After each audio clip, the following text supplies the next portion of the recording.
The city of love glitters, but even the brightest lights can't silence the call of the heart. Paris at night. The Eiffel Tower blinks in gold against the velvet sky, while the Seine flows quietly, reflecting every shimmer like scattered dreams.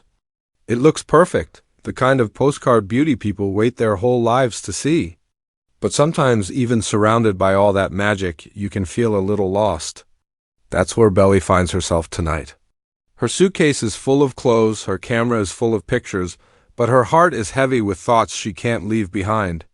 She stands by her hotel window, watching the city sparkle, yet inside, she feels the pull of someone miles away. Belly has always dreamed of Paris, of sitting in cafes with the smell of fresh croissants, of wandering through art galleries where every painting tells a story, of finding herself in a city that never stops inspiring. And yes, all of that is here. She drinks coffee that tastes richer than any she's had before. She strolls past musicians playing violins under bridges. She smiles at strangers who say bonjour. On the outside, it looks like she's living her dream. But dreams don't always match the reality of what your heart is carrying, because even in Paris, her thoughts drift back to home, to summer days on the beach, to nights filled with laughter, heartbreak, and the people she loves most. The more she tries to soak in the beauty around her, the more she realizes something is missing. It's not Paris that feels incomplete, it's her. She's standing in the most romantic city in the world, but she longs for a voice that has always grounded her. A voice that knows her better than she sometimes knows herself. That's when her phone catches her eye. The screen lights up faintly in the dark as if calling her too. She hesitates for a moment. Maybe she shouldn't. Maybe she should just let herself be here, fully in Paris, but the truth is some feelings are too strong to push away. Some calls are not about distance or time zones. They're about connection. And tonight, Belly feels that connection pulling her stronger than ever. The thought of her mother comes rushing in, Laurel, the steady, strong presence in Belly's life. The one who's always been both anchor and sail, keeping her grounded, but also teaching her how to rise, how to move forward. And though Belly is miles away, standing in the glow of Paris, she knows that what she needs most isn't another photo, another croissant, or another walk through the streets.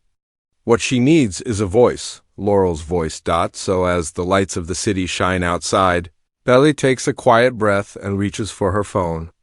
Her hand trembles slightly, not from fear, but from the weight of emotion. She isn't just dialing a number.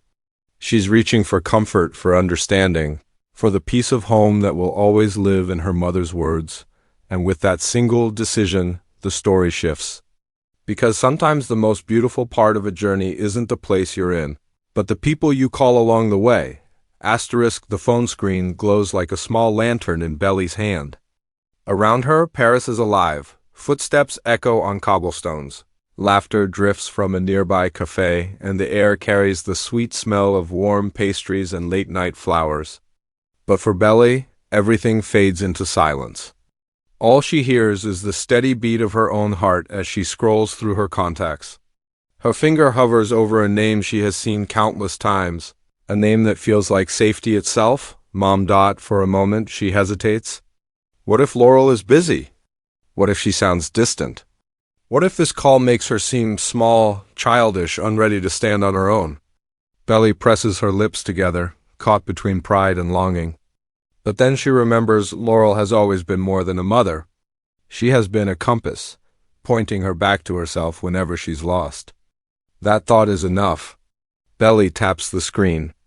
The call begins. The ringtone feels endless, each sound stretching longer than the one before it. Belly stares out the window as she waits, watching headlights move like fireflies along the Paris streets. Finally, a soft voice breaks through the silence. Laurel. Is everything okay? Laurel's tone is calm, but careful, the way it always is when she senses something beneath Belly's words. No greeting, no small talk, just that gentle instinct mothers carry. Belly exhales, and the air comes out shaky. She didn't realize she was holding her breath. Her voice comes, low at first, like a whisper she isn't sure the world is ready to hear. I'm in Paris, she says, almost as if it's a confession instead of a fact. Laurel lets the words linger. Belly imagines her mother pausing wherever she is, holding the phone close, picturing her daughter thousands of miles away. Paris, Laurel repeats softly, almost with wonder. There's no judgment, no lecture. Just the echo of Belly's truth, mirrored back to her. For a moment, neither of them speaks. The silence isn't empty, it's full. Full of everything unsaid. Full of the distance between them. Full of the love that somehow bridges it all. Belly closes her eyes. She can see her mother's face in her mind. The steady gaze, the quiet strength, the softness that only appears in rare, unguarded moments. I thought being here would fix everything, Belly admits finally, her words trembling but real. I thought Paris would make me feel whole again. Her voice cracks just slightly, but she doesn't try to hide it. She can't, not with Laurel on the other end. Laurel breathes in slowly. Her response doesn't come quick. She knows the weight of rushing, the damage of filling silence too soon. Instead, she lets Belly's words settle, giving them space to exist. And then, with the steadiness Belly has always known, she answers, "Sometimes the place doesn't matter. Sometimes it's not about where you are, but who you carry with you." Belly presses her forehead against the cool glass of the window. Paris glitters below her, but it suddenly feels less sharp, less demanding.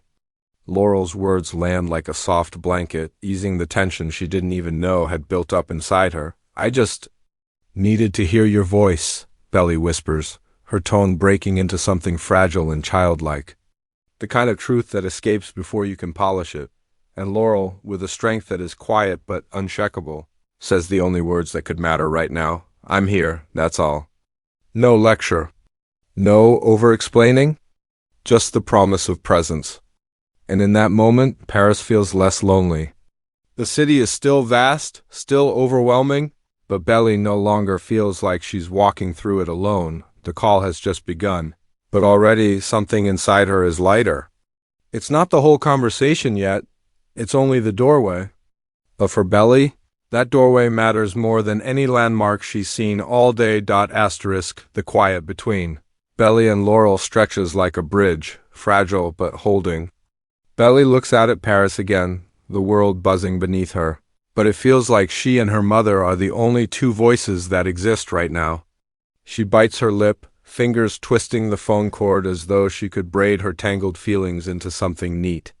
But feelings rarely work that way. "I see everything here," Belly begins, her voice softer than before. "The paintings, the lights, the people walking hand in hand. It's beautiful, Mom, it really is. But every time I try to enjoy it, I keep thinking about back home. About summer. About everything I left unfinished." Her words come out in pieces, like she's afraid of tripping over them. Laurel listens, the way she always has, not interrupting, not rushing, just creating space for Belly's heart to spill. Belly continues, her tone rising with honesty she can't hold back anymore. "I thought if I left, if I came here, I could finally breathe again. But instead it feels heavier. Like I'm dragging those memories through every street, every cafe.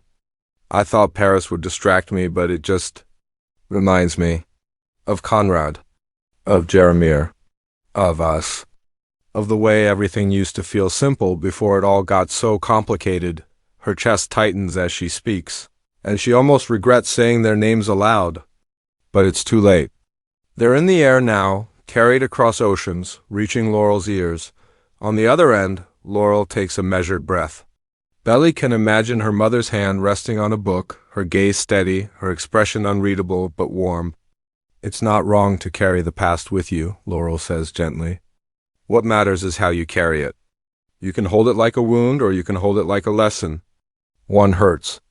The other helps you grow." Belly swallows hard. Her eyes sting, though she tells herself she won't cry. Not now, not when she's so far away. But how do I know which one I'm doing? Some days I feel like I'm stuck, like I'm 12 again, just wanting you to tell me what to do. Her voice cracks, trembling on the edge of something bigger. Laurel doesn't flinch. "That's because you're in between," she says, calm but certain. "You're not the girl you used to be, and you're not fully the woman you're becoming. It feels like standing on a cliff, looking at both sides. That space is confusing, Belly. It's supposed to be. But confusion isn't failure. It's growth." The words settle heavy, but also freeing. Belly leans her forehead back against the window, letting them sink in. She thinks about Paris again, about the bridges that stretch across the Seine. Some bridges are old and cracked, others new and shining, but they all connect something. Maybe that's what she's doing now, building her own bridge between who she was and who she's becoming. Her voice steadies, though it's still small. Do you think I'll ever figure it out? There's a pause, the kind that feels like a hand reaching across distance. You don't have to figure it all out right now, Laurel answers. You only have to take the next step. And when you don't know what that is, you can call me. You can always call me. Belly closes her eyes, and this time a tear slips down. Not out of despair, but out of relief. Because sometimes the heaviest weight is the one you carry alone. And Laurel just reminded her she doesn't have to. The silence that follows is softer now, almost sweet. Belly breathes easier, the ache in her chest loosening. She realizes she doesn't need all the answers tonight. Maybe Paris doesn't have to heal her. Maybe the city is just the backdrop. What heals her is this, the sound of her mother's voice, reminding her that love doesn't need a passport to reach her. The call isn't over, but something inside her has shifted. The fear, the longing, the endless swirl of questions, they're still there, but quieter now, like waves settling after a storm. Belly wipes her cheek, steadies her voice, and for the first time tonight she feels less alone in Paris. Asterisk, the night in Paris moves on. Outside Belly's window, the Eiffel Tower finishes another glittering dance before sinking back into steady gold. The streets below quiet as cafes close, and footsteps thin out until only the hum of the city remains. But inside, Belly feels something different, a stillness she hasn't touched in weeks. She lingers on the line, not rushing to hang up, just listening. Sometimes Laurel doesn't even need to speak. The simple sound of her steady breathing is enough. It reminds Belly of childhood, of late nights when storms shook the house and she would run to her mother's room, curling close just to hear that same calm rhythm. Tonight, across an ocean, it feels just as safe. Laurel breaks the silence gently. You sound tired. It's not an observation. It's almost an invitation, an opening for Belly to admit what she feels. Belly chuckles softly, wiping the last trace of tears from her cheek. Yeah, Paris looks better when I'm not exhausted, I guess. Her words are lighter now, edged with a fragile smile that even Laurel can hear. That's how most things work, Laurel replies, a smile tucked into her voice. Rest makes the world easier to carry, Belly nods, even though her mother can't see her. She glances again at the city lights, but they no longer feel overwhelming. They're just lights, steady, quiet, beautiful in their own way.